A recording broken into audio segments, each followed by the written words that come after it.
Good morning. Good morning and happy Sabbath, and welcome once again to Calvin on Athol. And this morning for the Sabbath School, we'll be having an interesting chat with two of my faves. So I'd like you ladies to introduce yourselves. Hi everyone, my name is Mbali Chitika. Hi, I'm Tash and Daniza. And I am Noluvuyo Sofafa, and I am your host for this morning. So, Mbali, new mom, young wife. Yes. Interesting. Pandemic. Hey. And how has that been like? Like, what has been the struggles with being a young wife and a new mom in the pandemic, and how has that affected your walk with Christ and your faith? You know, especially because we can't even come to church. You know, you don't even have a release, a spiritual release. Well, at first it was obviously like nice being pregnant in a pandemic because we're not going anywhere. You were sitting at home, like enjoying it. But obviously after my baby was born, you obviously as a mother or as a parent, you want to experience things like going outside or coming to church with your baby. And so it's been a bit of a journey. And it hasn't really been the easiest, especially like mental wise, because I'm used to being like a socialite, and I thrive off like interaction and having, you know, the whole phone thing. It's not like It gets to you. Yeah, it gets tiring. You know, you can only do so much Zoom. You know, so but then also what I've realized is that in terms of my walk with Christ, it's woken me up. And it's made me realize that my relationship before was more passive or routine-like, because I was used to just like the system, I don't know what to call it, but like the environment before. But obviously now becoming a mother and realizing that I have to raise this human being, and I have to also fuel her with spiritual needs and teach her about God and all those things. It's made me realize that my relationship wasn't, I mean, it was there, but it wasn't, you know, something that I can like be confident about and be me and God are, you know, bosom buddies. But now it's teaching me to be bosom buddies with God, you know, and that's what I like. And it's been a struggle, guys. Like it's the whole year has just been a struggle, but I'm happy where I am with my relationship with God now, because I've realized that I'm learning a lot as well. So outside of that, motherhood it's been interesting, because I had told myself that I want to have a positive experience of motherhood, because a lot of the times I realized, or even when I was pregnant, I realized a lot of people like to project.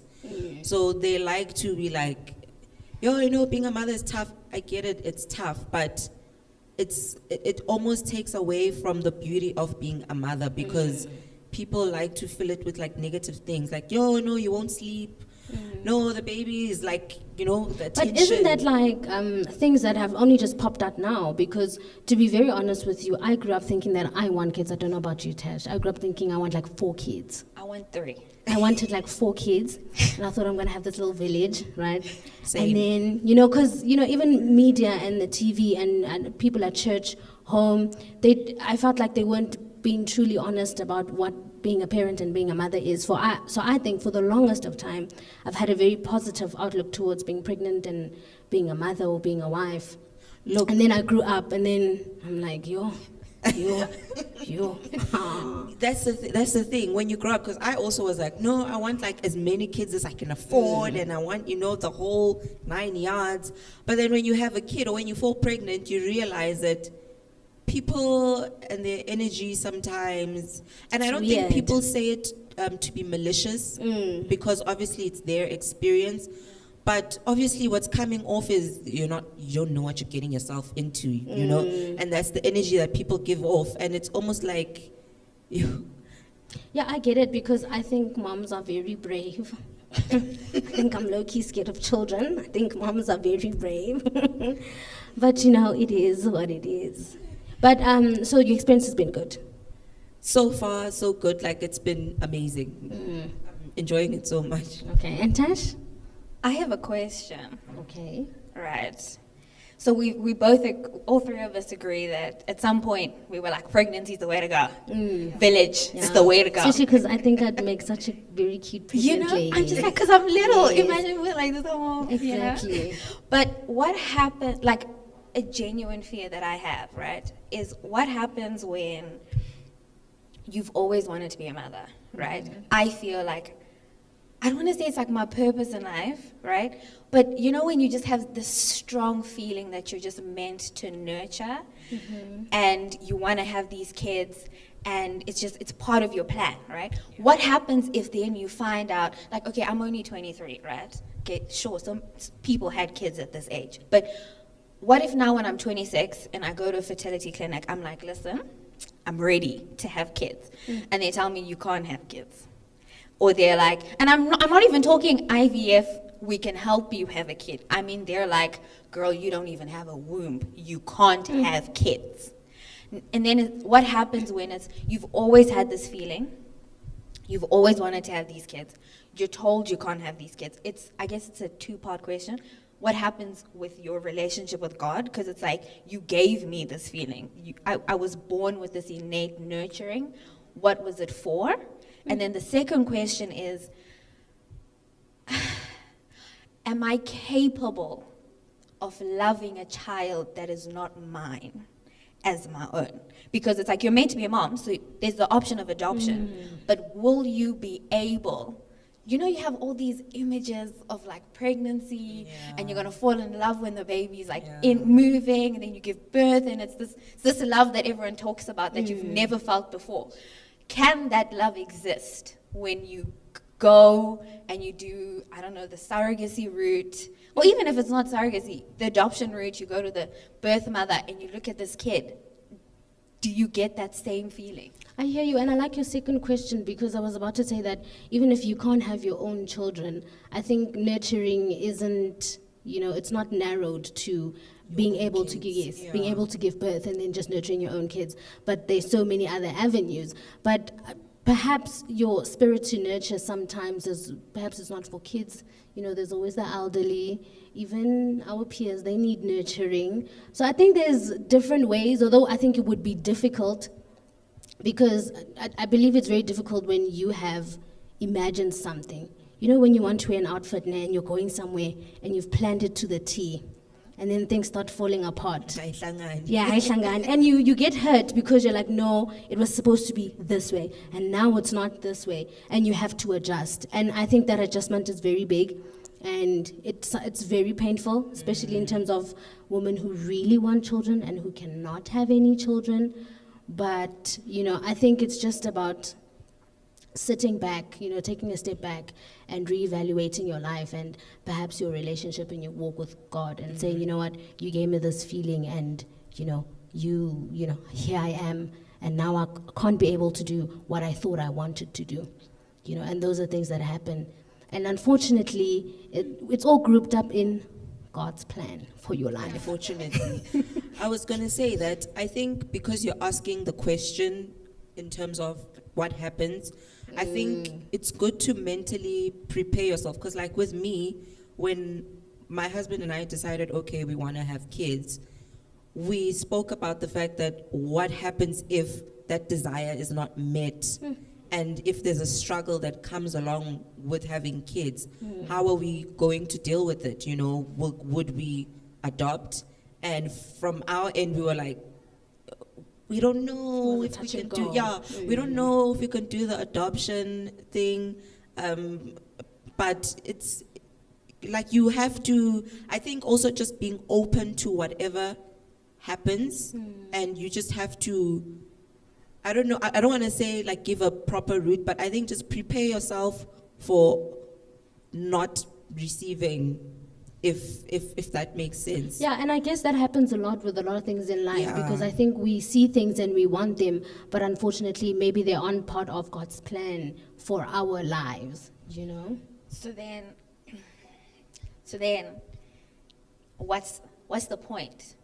And I ask what's the point because I can pray, right? People are like, no, just pray, you know. Sarah prayed and she had a baby, you know. Just pray.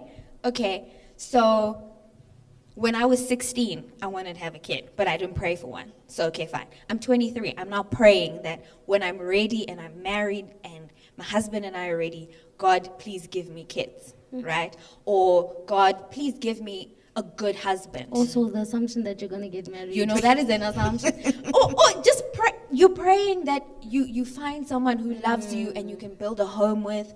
You know, there's gender-based violence going on. You know, you pray, God, can you give me a man who comes from a good home, who's emotionally stable to some extent, who's not going to hurt me, right? And you pray. Guys, I'm not talking this frivolous prayer. I mean you pray, and you know, and you cry and you're like, God, you know the innermost parts of my heart, you know. And then you get married and you might as well be the poster child of GBV because your husband is not the guy you dreamt of, right? Or he's not the guy that you thought he was. He's not the guy that you thought he was. Because he was fronting in the beginning. Exactly. And then you pray and you're like, God, kids, please. And you don't get them, right? And you pray and you say, okay, fine.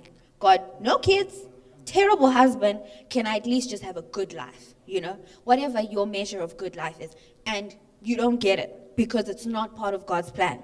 So what is the point of prayer if there was already a plan? And, you know, I think Not even what's the point of prayer. Can I just stretch it to say that if we say that God already knows our heart's desires, why is it that there's a need for us to pray or to even like I think mention it? for me, I completely understand what you're talking about, Tash. Obviously, it wasn't necessarily about kids, but with anything that I desire, I always ask myself that question: is that God? I mean, you know what's going to happen at the end of the day. Why do I have to earnestly pray for it? And I've realized with myself that I've almost resorted to just praying about it and leaving it. Because I almost don't want to be invested in it so that I save myself from disappointment. And that's exactly what I did with the whole baby situation. I said to myself, God, you know. That's it. Literally, some of my prayers are, you know. Yeah, I feel And I like leave that it because there I'm also because- waiting for a husband and he's not coming. Oh, I no. just Really not. I just see broke men. I don't see my young ruler, my rich young ruler. I mean, Yeah, buddy, and I you feel like found God Josh knows. before pandemic. I mean, where am I supposed to find my husband? In Exactly, the and now we're all in Panoramic? masks. Now we can't even see each other. Like, it's tough, guys. I don't know. That's why I'm saying, for me, I just say, God, you know, and leave it there because Yeah, let me tell you, I also feel the same because I'm just like, God, you know. I feel like he knows. yeah, and in the meantime, just like chill, do things that make you happy. That's my advice. Yeah, Just- but I also want to vacate. Right. This waiting period. And not just with Not kids easy, and Makanya. pregnancy, but just bringing it back to the pandemic, right? We've all lost people during the pandemic. And I experienced a loss recently. And the only thing that bothered me about this particular loss was, then why am I praying for people to get better? Because God, if you knew you were going to take someone on the 3rd of January, whether I prayed for them in November, October, November, or the 1st of January, if the plan was always to take them, then why am I praying? So for me, I guess my personal question in relation to my Christianity, my spirituality, during the pandemic, panoramic, during the pandemic, and I guess after the pandemic, but just as me, where I'm at in life now, is what's the point? Because I can pray for things. If they're not supposed to happen, then they won't. What's the point of earnestly fasting and, why must I even make a choice to have a good relationship with God if really I exist and he exists and things just happen? My question is, what's the point? I think that's a very difficult one. That's a very difficult one because we were with my aunt, and I don't know if I'm allowed to share the story, but she was saying that there were people who had COVID-19, and then she would pray for them, and then they passed away. So it happened twice. So she felt like now she's at a point where, should I pray? Should I not pray? And I mean, that's a very difficult question to ask yourself, because it's essentially, what's the point? Because even when I pray, how it rates at the end of the day, and I think it's difficult, like you said, you pray for things, and because some of them are your heart's desires, you really want something, you really want someone to be healed, or you want a husband, or you want a child, but unfortunately you cannot see the future, and God doesn't grant those desires for you, and I guess the next step is, where to from here?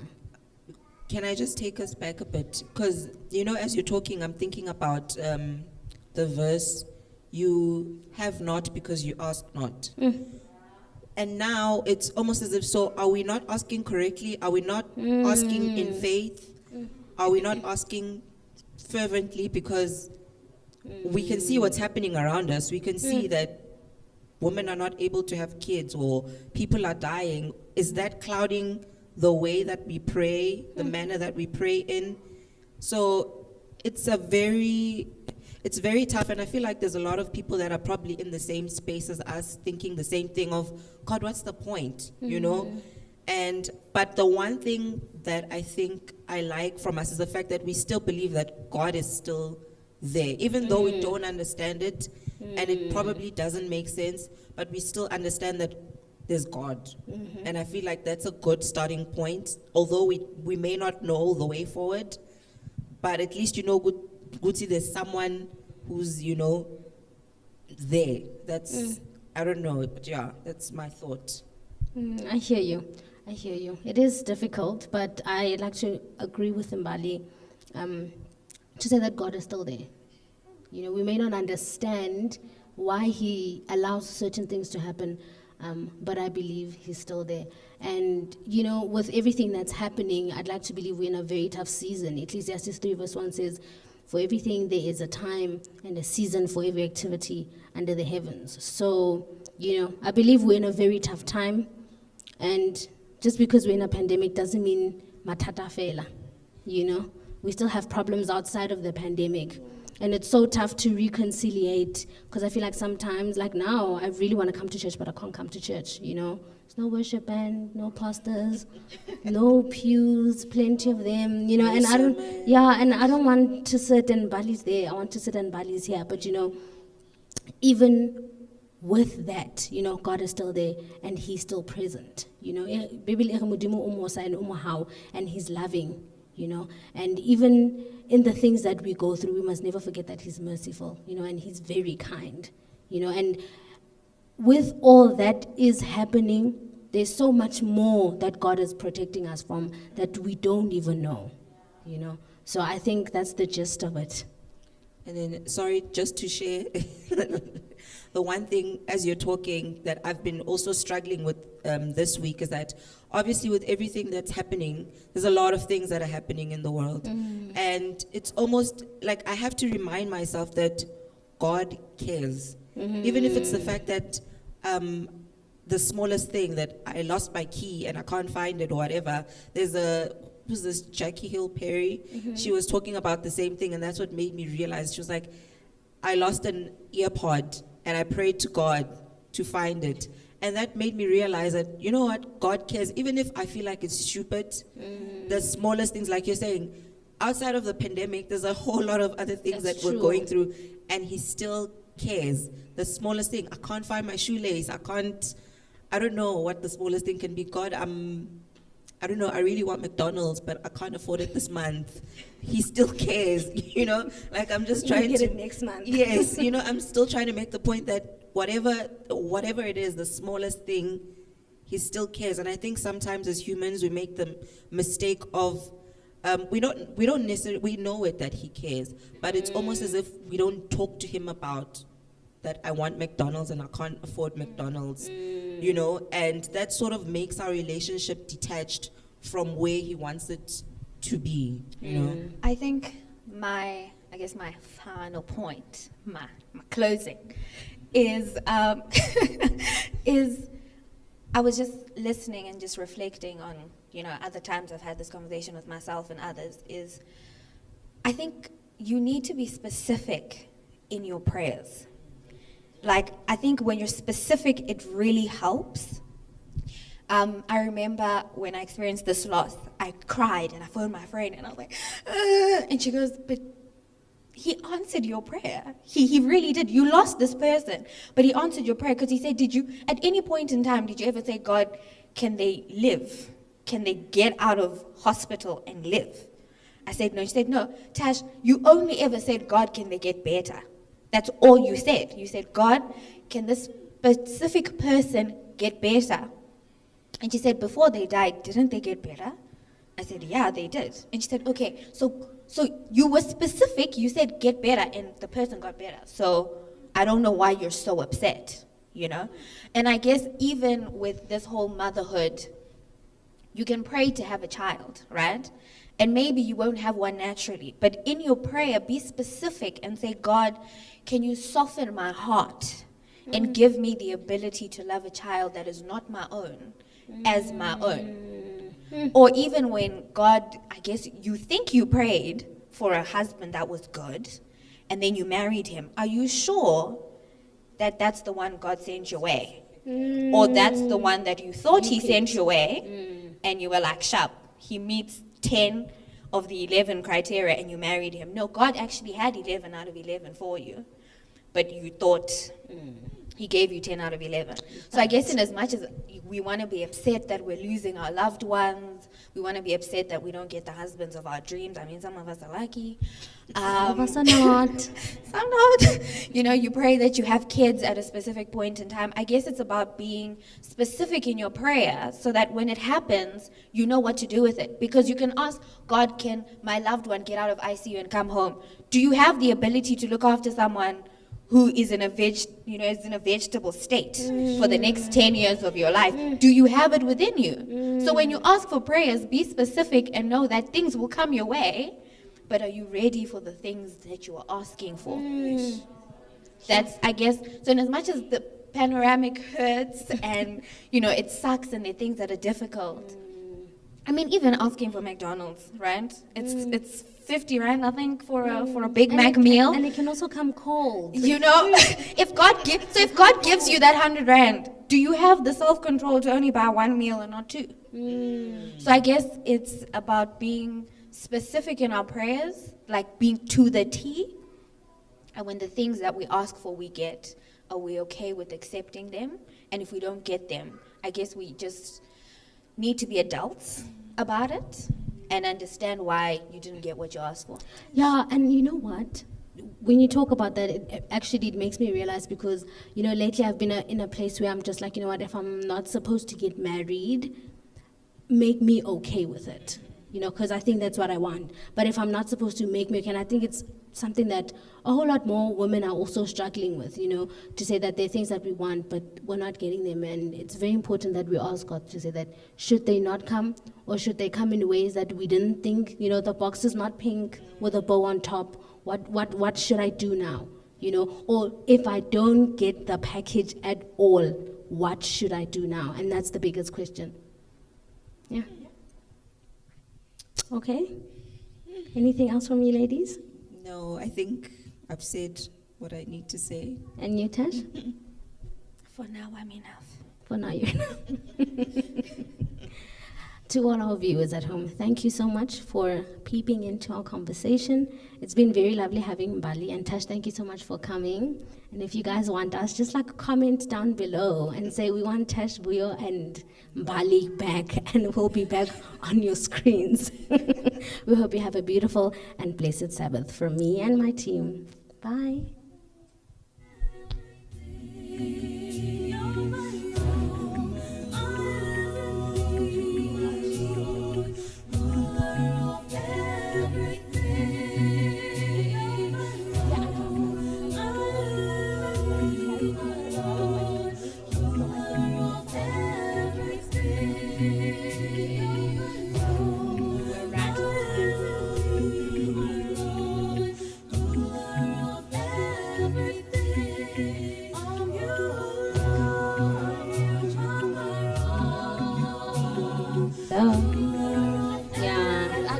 that whole thing of standing on the podium. Yeah, Mdala Pumla, we think we deserve a slot. Can you please have us back We again? think we deserve a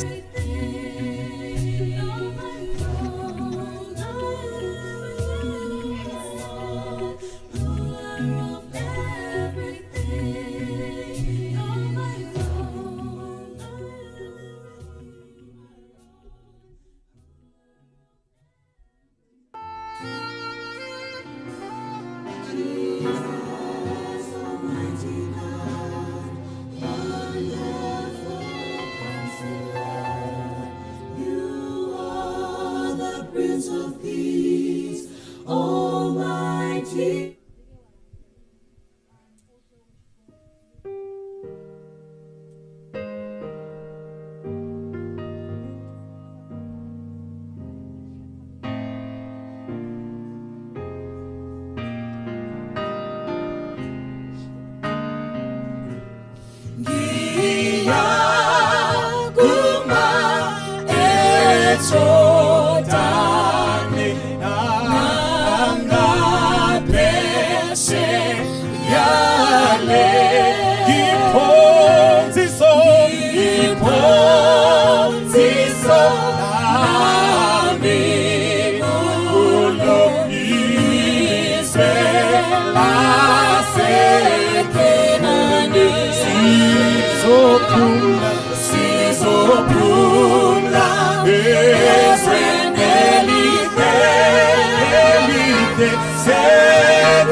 Pula,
aphakanyisiwe akukabi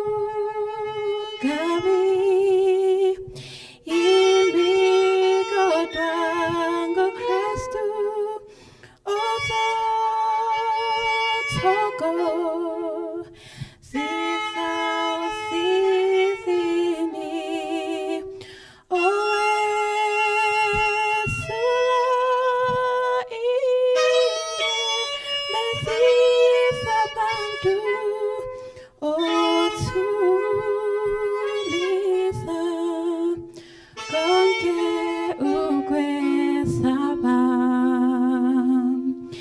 Good morning. The reason I particularly asked that we, sing this song is because it gets very tempting when you're asked to present anything to think about, who's going to be watching? What am I going to be saying? What will I wear? What do they think of me? But today I am conscious of the fact that I don't want to stand here as me. I want to stand here as a representative of Christ, and even as I speak, not I be seen, but him. The year is 2018, April to be exact. I was just doing my regular morning devotion, and I went through the Bible. You know how you do devotion to get to know God better and for him to hear exactly what you think about what he's doing and what he's not doing. That was me. I remember particularly that day when I closed my Bible after my devotion, I said, I can't wait to preach the sermon to young women at some point. What I had in mind was, breakfast prayer that you have on Sundays, which is 5 or 6 people in attendance. I had no idea that 3 years later, 2021 rather, I'd get a call to say, hey, it's Women's Month, we're running a women's program, come and present. So in my mind, I'm like, okay, I guess I'll be spilling the tea with the ladies, or I'll be having conversations with my mother later on in the afternoon, and I'm told, no. You're going to be preaching. I was like, you mean divine service preaching? 11 o'clock service preaching? And here we are. I was joking to a friend the other day saying, if you want to hear me stutter, please ask me what my 3 to 5 year goals or plans are. Because 3 years ago, I would never have guessed that today I would be here. It's all good and well to hear God's vision, to align yourself to it, to play your part in it, but also to allow him to surprise you. God throws the best surprise parties, and I am privy and I'm a witness to the fact that he does the most. And so even as you plan, even as you dream, allow God to surprise you, because I would have never thought that I'd be here. And another thing as well is, at times we get so impatient with the seeds that we sow. We want to sow a seed today, and every day we want to go dig it up to check what's happening with that seed. I want to say this morning, don't be impatient with the seed that you've sown to the ground. Again, I said, allow God to surprise you, but also have the patience and let him have his work. Today, the title of my sermon, for those who like to write notes, is Be Careful, ... at Kadesh. Now, the most learned or the more learned of us will say, oh no, ... is an ellipse, a series of dots that indicates the omission of a word, a sentence, or a section from a text without altering its original meaning. So even if I said, be careful at Kadesh, it would still hold the meaning that I'm trying to convey. But today, I'm saying, be careful, ... because there are 4 things I want us to be very careful of when we get to Kadesh. Before I start, let me pray. Dear God, calm my nerves and take your place. We are ready for you. In Jesus' name, amen. Now, it was 1805 BC when Joseph died. We all remember Joseph, right? The Hebrew gent who had 11 brothers who sold him into slavery in Egypt. Yes, the very same Egypt who occupied the office and position of prime minister for 14 years in Egypt and led Egypt through a complete restructuring of the economy and society and positioning Egypt as the dominant world power of its time. The dreamer, the interpreter, the decision maker, the strategist? Yes, that Joseph. Now he died in 1805 BC, and a foreign king began to rule in Egypt. This king had no intention to know about Joseph and what he had done to save Egypt. But he did have a growing concern because he observed that this Israelite population is growing more and more and more by the day. And his fear was if the Israelite population increases in number, they'll become more powerful. In the event that a war breaks out, the Israelites might possibly join the opposing army or the opposing nation and fight them. He was also afraid that they might actually leave the country and jeopardize the economy because there were just so many in number. And so he resolves to enslave them. He says, let me crush their spirits, let me overwork them and stop their growth by enslaving them. But my was he wrong. The more they were oppressed, the more they were put into hardship, the more and more they grew. And so in 400 years, they were enslaved. Not a single day went by where they did not cry to God in pain, where they did not plead for God to help them. And 400 years later, he says, okay, they're ready to be released. And he sends Moses to go and release them. Now, I want us to fast forward to 3 years after their release, or 3 years after their freedom. We meet the Israelites at Kadesh. Now, Kadesh is a desert oasis, all right? Kadesh was at the southern border of Canaan. It's merely a place, but as we continue in our discourse, I want us to realize that Kadesh was actually the crossroads in Israel's history. And Kadesh will also resemble a crossroad in our lives and in our day-to-day too. So God allows Moses we're going to start in Numbers chapter 13. So we're going to be in Numbers a lot this morning. So if you've got your Bible with you, open to right now, Numbers chapter 13. So God says to Moses, listen, the Israelites, or you guys are actually free to go and spy out the nation, check what's up, what you like, what you don't, and then let the people come back with a report for you. Now, Numbers 13, verse 18 to 20, Moses says to the people, find out what the land is like, what kind of people live there, whether they are many or few, and how strong they are. Find out what the country itself is like. What kind of towns do the people live in? Are they open cities, or are they cities fortified? What is the soil like? Is it fertile? How much of the land is wooded, and how much is open field? And bring back some of the grapes that grow there. I want us to skip to verse 25. The men explored the land for 40 days and then returned home. At this time, Moses, Aaron, and the children of Israel were camped near Kadesh in the wilderness of Paran. The men showed everybody the fruits of the land and told them what they had seen.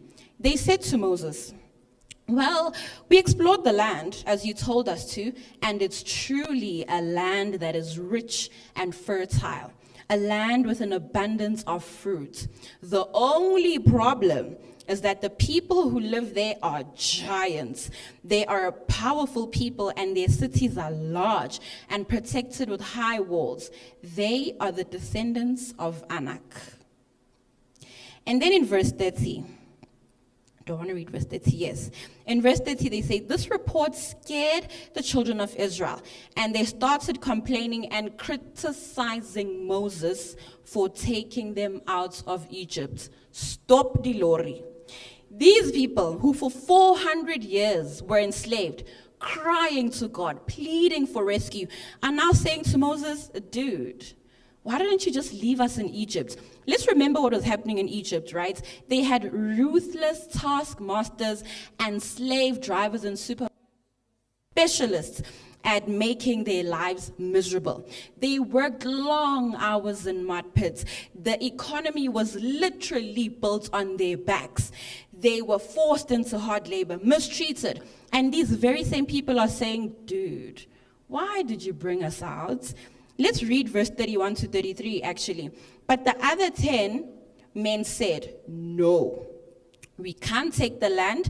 The people there are giants. They're much bigger and stronger than we are. We'll never do it.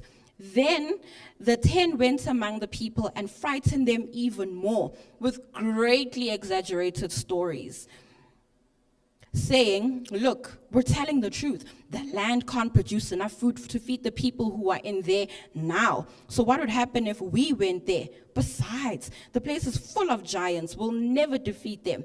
They're descendants of Anak. We felt like grasshoppers in their presence. And that's the way they thought of us too. This is strange. They say we felt like grasshoppers, and probably they felt like that too. The first thing I want you to be careful of at Kadesh is to be careful what you say. Be careful what you say.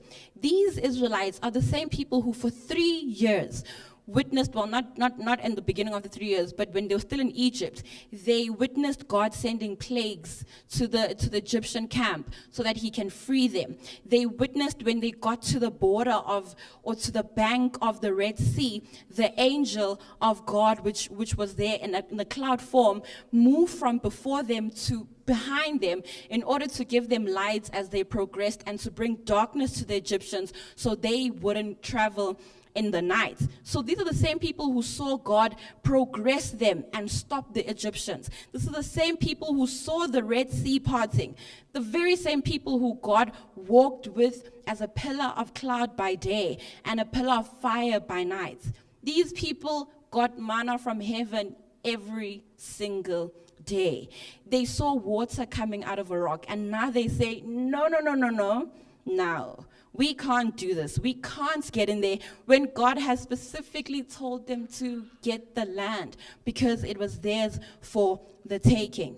The reason why I'm saying be very careful what you say at Kadesh is because you might find that it's actually your trauma talking and not your true hopes. I've never heard anybody talk about the fact that because the Israelites were enslaved for 400 years, the amounts of trauma that they were carrying, the amounts of trauma that they experienced as a result of being slaves for 400 years. These people came out of Egypt with a slave mentality. They said, we're like grasshoppers. They see it that way too. Listen, there isn't enough food for them. There won't be enough food for us. They never had a conqueror's mindset, even after they had seen what God can do and what he's already done. How do I know that this was actually their trauma speaking?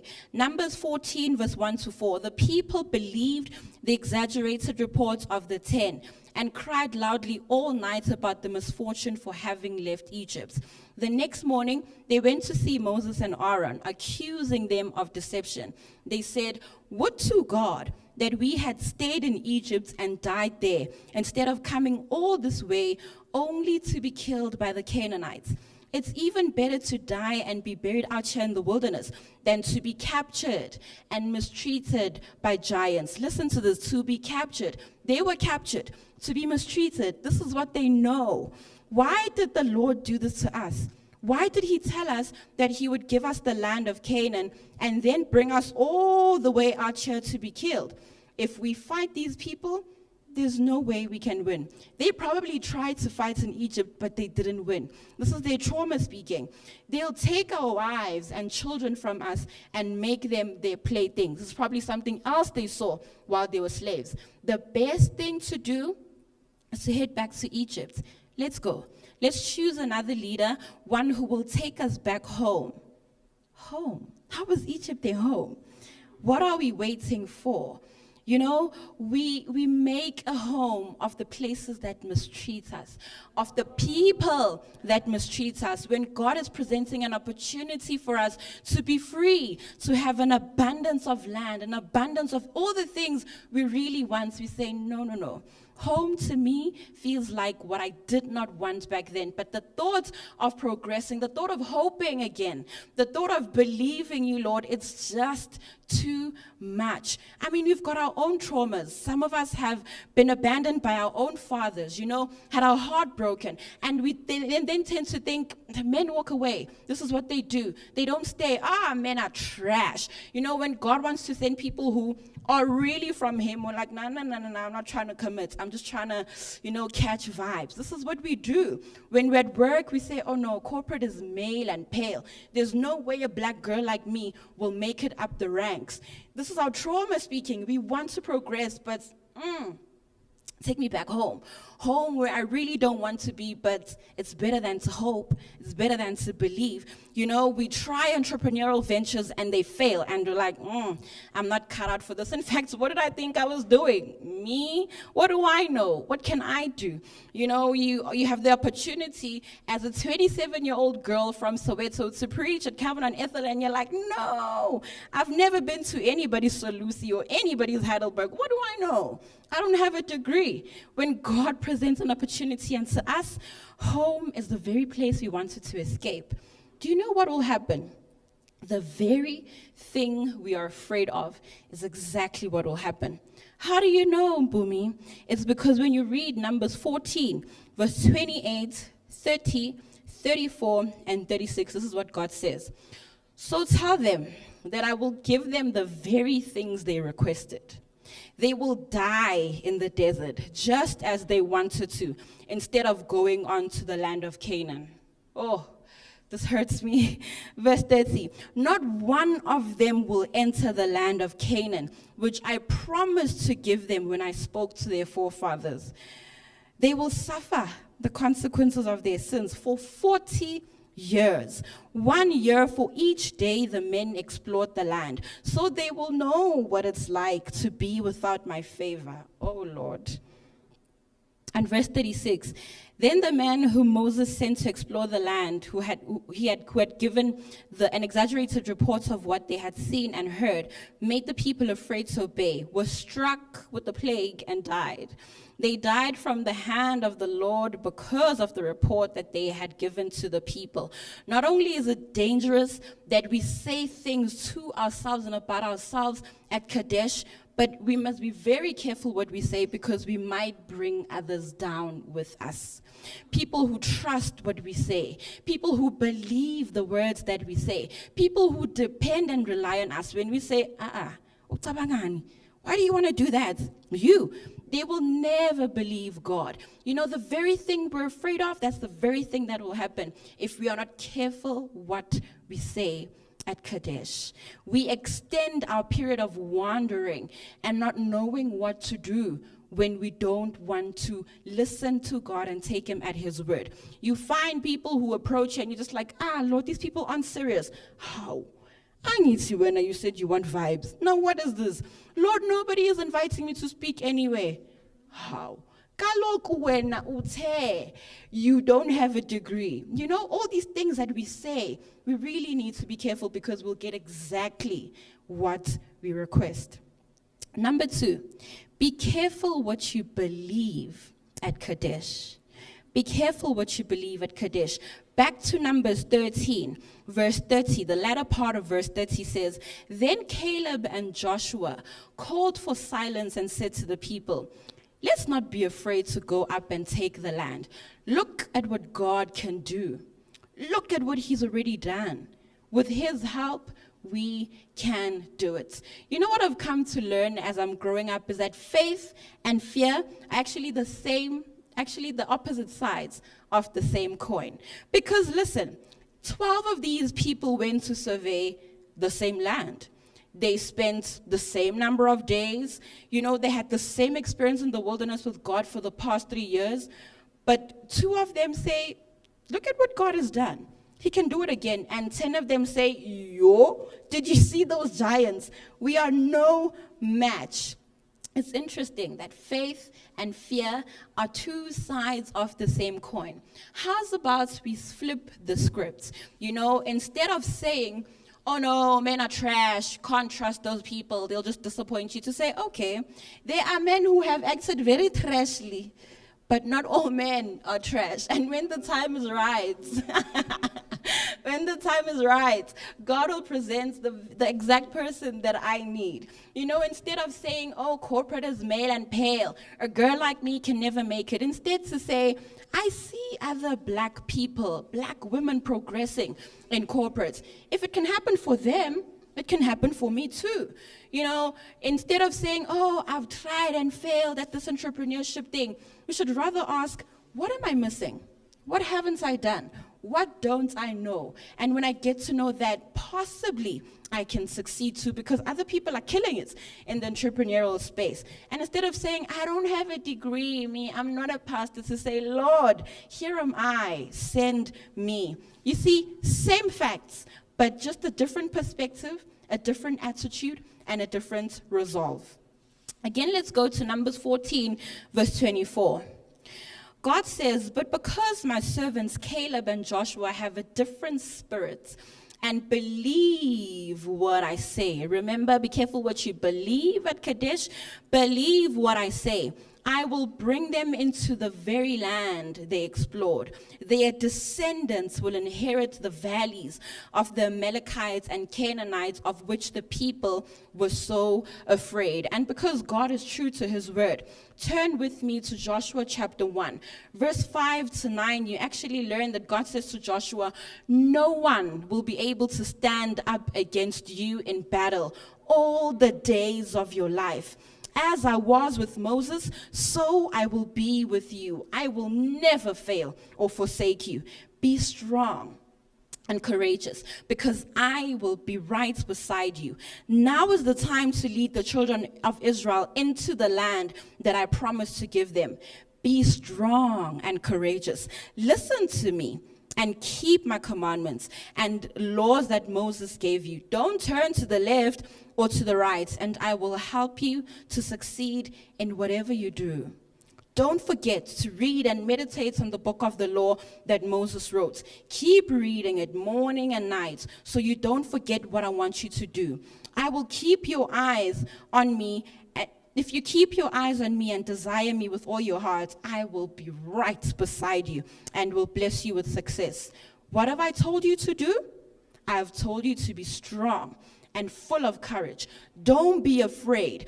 Don't become discouraged or give up, because you don't have to do this all alone. The Lord your God will be with you every step of the way. My goodness, because Joshua believed at Kadesh, God fulfilled his promise through him. Because Joshua believed at Kadesh, the Israelites remained faithful to God throughout Joshua's lifetime. When you read the Bible, you actually learn that while Joshua held the realms, the Israelites remained faithful to God. Who else was in the picture? Caleb. Caleb in Joshua 14, you actually learn that God says to him, he says to Joshua, do you remember what Moses, the man of God, said to you and me years ago at Kadesh Barnea? I was 40 years old when Moses sent us to spy out the land. You and I gave Moses an honest report and told him what we believed could be done under the power of God. The others who went with us gave their reports in such a way as to scare the people. But we gave our reports with faith, hope, and courage in what the Lord could do. Because of this, Moses promised to reward us. He told me and my children that we would receive the very land that you and I walked over as our inheritance. That was 40 years ago when we were making our way through the wilderness. All these years, the Lord has kept me alive and blessed me with good health. I'm now 85 years old and as strong as ever. I'm just as full of energy as I was when Moses sent me to spy out the land. I can still go to war and fight side by side with those half my age. So give me that mountain that we walked over, that the Lord promised me after he had given our reports, and urge the people to move forward by faith. You were there and heard what I said about the giants called Anakim, the great walled city, and how with the Lord's help, we could defeat them and drive them out. Then Joshua blessed Caleb for his faithfulness and gave him the city of Hebron and the surrounding mountainous area for his inheritance. I'll leave it there. Be careful what you believe, because what you believe could be exactly what you get. You see, I said in the beginning that faith and fear are the opposite sides of the same coin. The others said, it's not going to happen. And these two were like, it will happen because of who our God is, and he keeps his promises. So upon condition of your belief, God will give you the very mountain others consider insurmountable. Be careful what you believe at Kadesh. The third point, be careful what you do at Kadesh. Be careful what you do at Kadesh. I think we can collectively agree that the accounts we read in Numbers chapter 20 is one of the saddest accounts in the Bible. We've all read it, the part where God says, Moses do this, and Moses does something else, and God's like, for leon to leo. You are not going to see Canaan. Let's go to Numbers chapter 20. All right. This is now 37 years since the spy mission happened. And guess where we find our beloved nation? You guessed right, at Kadesh. All right. So Numbers 20 verse 2 to 12. It was also here that the children of Israel complained to Moses and Aaron because there was no water. They said, it would have been better for us to have died with Korah, Dathan, and Abiram than to come out here in the wilderness and slowly die of thirst. You, the Israelites. Yo. All right. Verse, where am I? All right, why have you brought us to this God-forsaken place if it isn't to punish us by letting us die? Why did you bring us to this terrible land? Why didn't you leave us in Egypt? If they say that thing one more time, I lose my mind.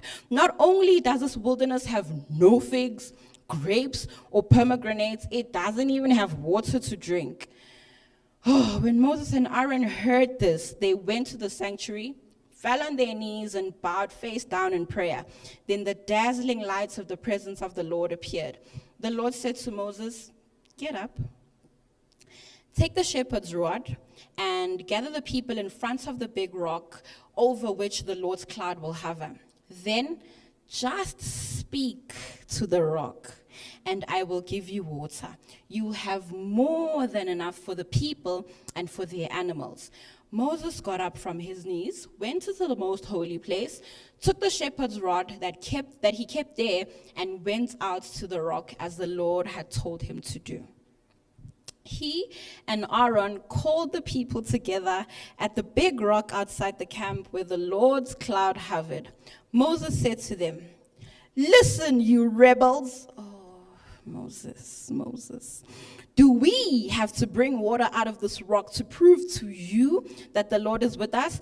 Then he raised the shepherd's rod and angrily struck the rod twice. Instantly, water gushed out of the rock, enough for all the people and their animals. Oh, there's this social media sensation. His name is Moses, and he creates these skits in video form between him and his mom. He plays both him and his mom, and he's always getting into trouble with his mom. And at the end of the skit, the mom always says, Moses, you are finished. If that guy was there at that day, at that time, when Moses did this, he was going to say, Moses, you are finished. Verse 12, then the Lord said to Moses in Aaron's hearing, because you acted rashly and spoke passionately to the people, calling them rebels. Oh, my goodness. This happens a lot with us, right? We are swept by the emotion of the moment, in our anger, in our bitterness, in our frustration, in our exhaustion. We do things that we know we're not supposed to do. But the emotion of that moment really gets to us. The same thing happened with Moses. And then it says, because you struck the rock as you had previously done, instead of speaking to it as I said. How many of us act contrary to God's clear instruction? When he says go soft, you're like, if I go soft, they'll think I'm weak. If I go soft, they'll think they can't take me seriously and they can walk over my head. When God says, don't go, and we're like, guy, man, gunani, it's fine. It'll be okay, and we go. When he says, go, and we choose to stay. When we do things that God has specifically told us not to do, it happens to the best of us. I'm pretty sure we're all guilty of this. And then he says to him again, and because you told the people that you would give them water, as if you and Aaron were the ones who had brought them out of Egypt and fed them. How many times do we steal God's thunder? Do we shift people's attention away from God and to ourselves? Oh, but did you see what I did? Girls, a lot of the times we steal God's thunder. And he said to Moses, because of that, I will not let you lead these people into Canaan. Oh, they need to know that what you said and did is not right. You have transferred their faith from me to you. I am the Lord. Be careful what you do at Kadesh, when your emotions are high and you want to act impulsively, when you are thinking to go contrary to God's law. In fact, I didn't read the parts in the scripture where after they realized, God is angry, he's now not going to bring us into the land, he wants us to take another 37 years. They say, okay, tomorrow, let's go and try and conquer the land. Let's try and go into Canaan. And Moses is like, guys, God has already said what God has already said. Quit. But they continue to go and they get defeated. So many of the Israelites died that day. It's because when we go contrary to God's law and his instruction, we move at our own peril because we move without his favor. And we need to be very careful what we do because we could be doing things outside of God's favor, stealing his thunder and giving ourselves the praise for what he has done. Be very careful what you do at Kadesh because you might not even see the promise that God has given you. And then finally, be careful you do not die at Kadesh. Be careful you do not die at Kadesh. When I started out, I started in Numbers chapter 13. But there's a chapter before that where we see Aaron and Miriam having a conversation, right? And I'll start from verse 1. It was about that time when Miriam and her brother Aaron began to criticize Moses for having married a darker-skinned Midianite woman instead of an Israelite. They were jealous of his authority and blamed his wife for encouraging him to make decisions on his own without first consulting them. They said to each other, "Is the Lord working for the people only through Moses?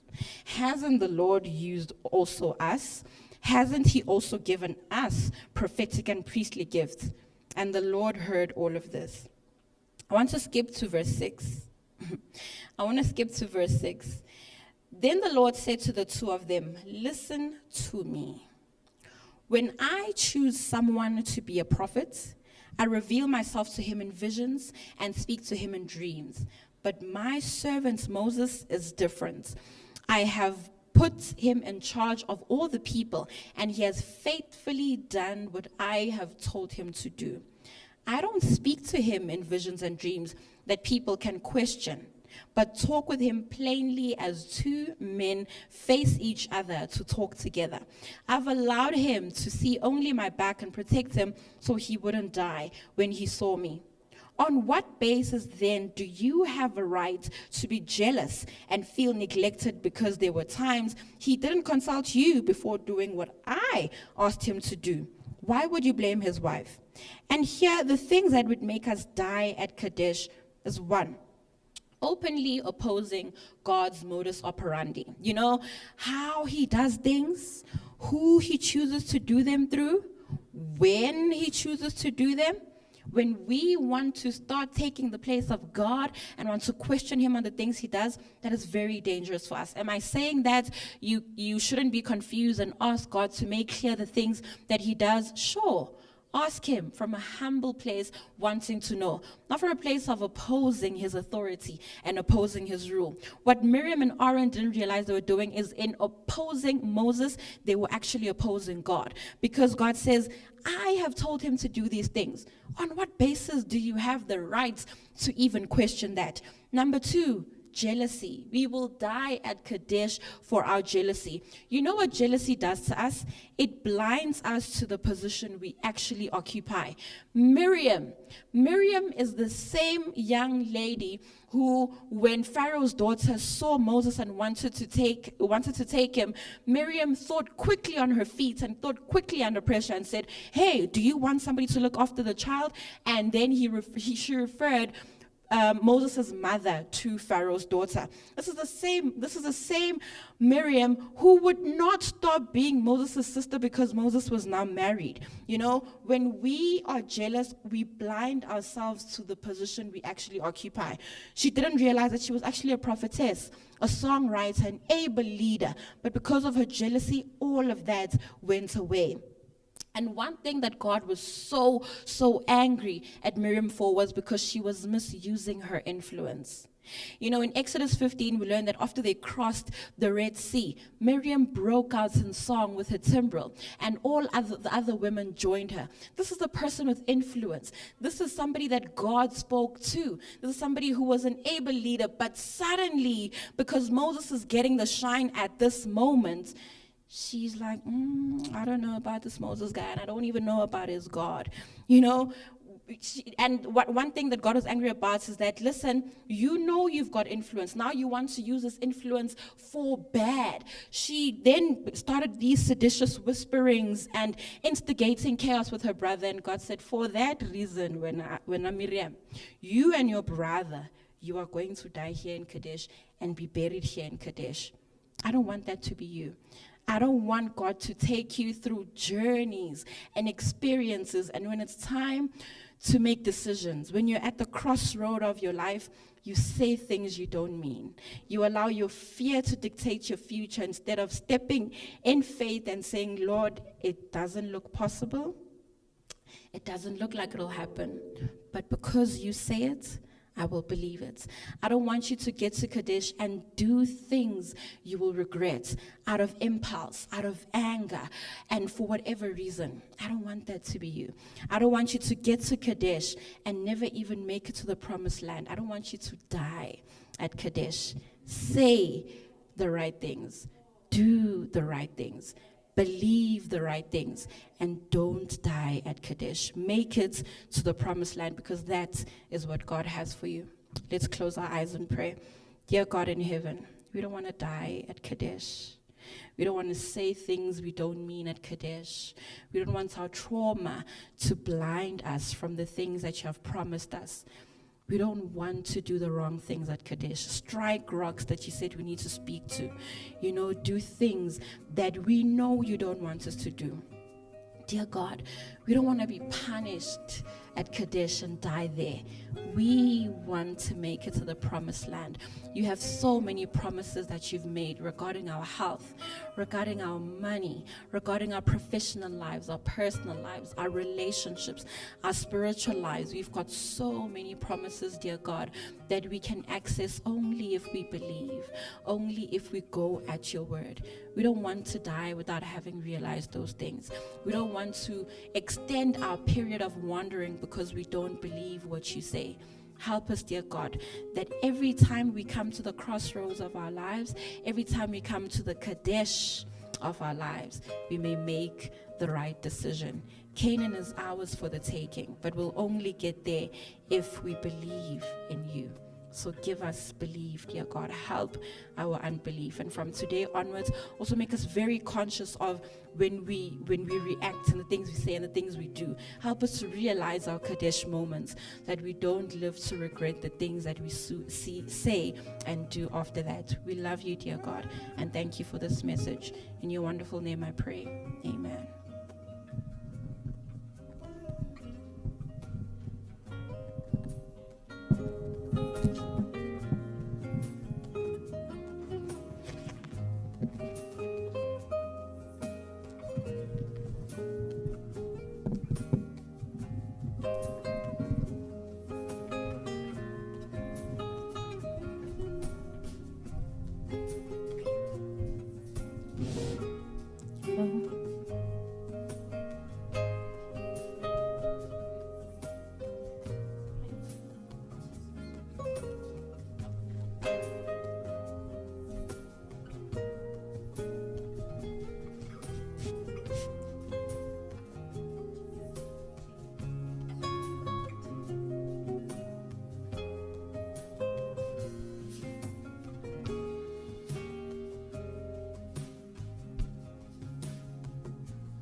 Jesus, just to take him at his word, just to rest upon his promise, just to know thus saith the Lord.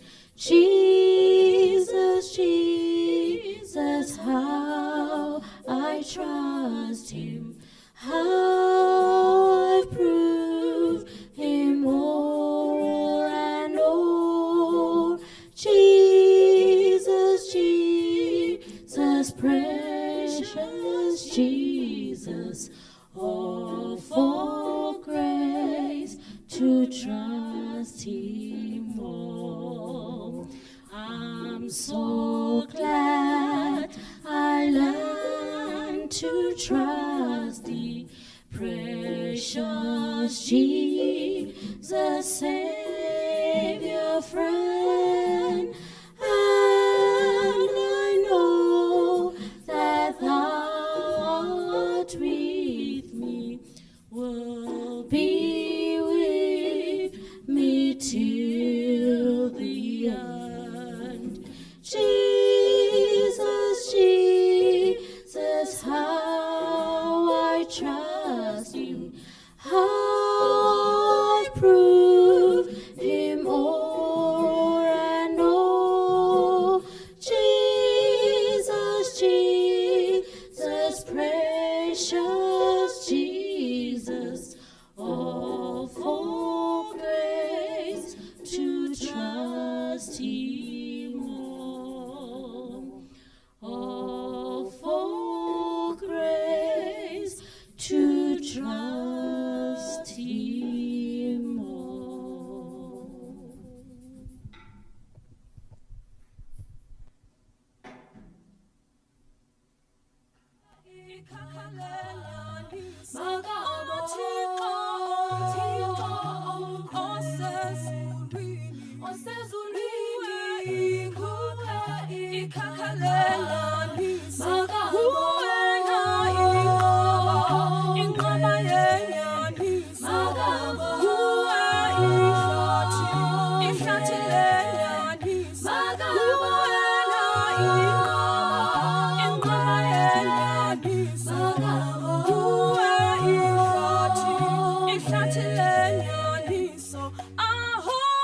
One love.